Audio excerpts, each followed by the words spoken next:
La violencia contra la mujer tiene que ver justamente con el trabajo en esta edición central de Noticias de Verónica González esta noche. Verónica, bienvenida, ¿cómo estamos? ¿Cómo estás, Pablo? Bien. Sí, vamos a hablar justamente de la violencia contra las mujeres. ¿Por qué? Porque muchas veces las mujeres con discapacidad también somos víctimas de este tipo de violencia.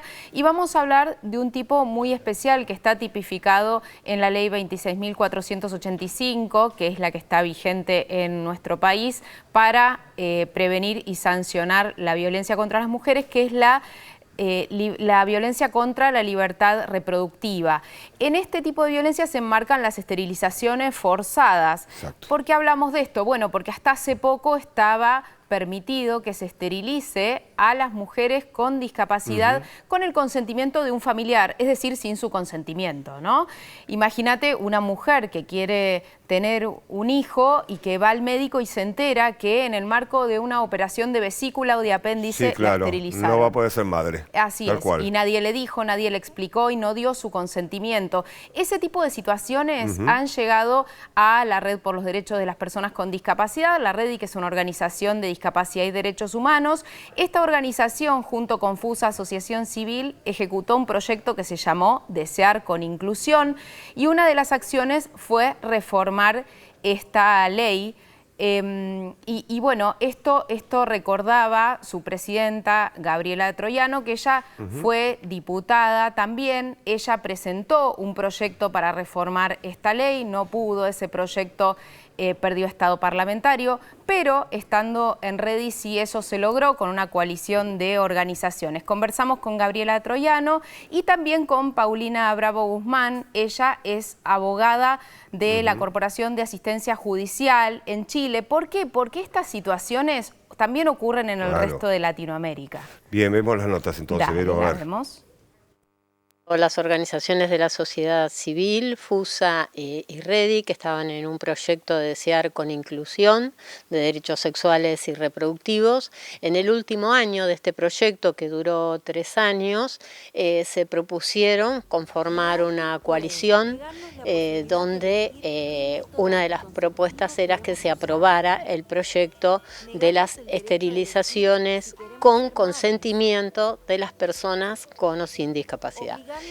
La verdad es que en Chile existen normas, incluso normas muy anteriores a la Convención, que regulan esta materia en general, pero desde mi perspectiva son normas que no son operativas por diversas razones. Primero, bueno, no existe un mecanismo de control, tampoco existe una difusión entre las personas con discapacidad y por lo tanto cuando les sean vulnerados puedan reclamar esa vulneración y exigir el restablecimiento de ese derecho. Y por otra parte, que es lo que yo creo que es más grave, es que en Chile todavía existe la institución jurídica de la interdicción y por lo tanto hay una masa inmensa de personas con discapacidad cuya voluntad está absolutamente anulada. Dice el Código Civil, lo dice de manera expresa. Sus actos son nulos, de nulidad absoluta. Por lo tanto, son las familias todavía en Chile las que resuelven y determinan el destino de esas personas. La verdad es que no hay muchos datos, esa es la realidad. De hecho, cuando se estaba proponiendo el proyecto en el 2016, uno de los motivos para que no se tratara era que no había ninguna denuncia. Ya cuando Redi y FUSA toman esto, había denuncias realizadas y casos en la ciudad de Mar del Plata.